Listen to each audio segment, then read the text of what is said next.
శ్రీరామ పట్టాభిషేక సర్గ. శుభకరమైన ధవలఛత్రమును శత్రుఘ్నుడు పట్టుకొనెను. తెలుపు రంగు వాలవ్యజనమును వానరేశ్వరుడకు సుగ్రీవుడు పట్టుకొనెను. చంద్రుని వలె మెరయు మరి ఒక వ్యజనమును రాక్షసరాజకు విభీషణుడు కొనెను.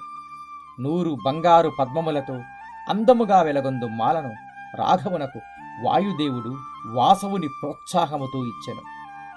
సర్వరత్నములతో పొదగబడి మణిరత్నముతో విశేషముగా భాసించు ముత్యముల హారమును ఆ రాజునకు ఇంద్రుని ఆదేశము మేర వాయుదేవుడు ఇచ్చెను.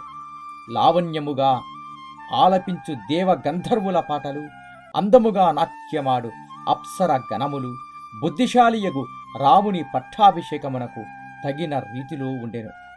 భూమి సస్యశ్యామలముగా ఫలములతో చెట్లు, మంచి సువాసనలతో పుష్పములు రాఘవ ఉత్సవములు నిండినవి.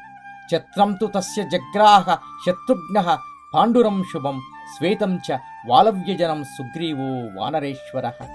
అపరం చంద్రసంకాశం రాక్షసేంద్రో విభీషణః మాలాం జ్వలంతీం వపుషా కాంచనీం శతపుష్కరాం రాఘవాయ దదౌ వాయుర్వాసవేన ప్రచోదితః.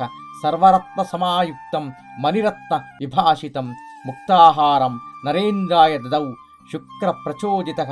ప్రజగృద్ధేవ గంధర్వా ననృత చాపస్సరోగణ అభిషేకే తదర్హస్య తదా రామస్య ధీమతః.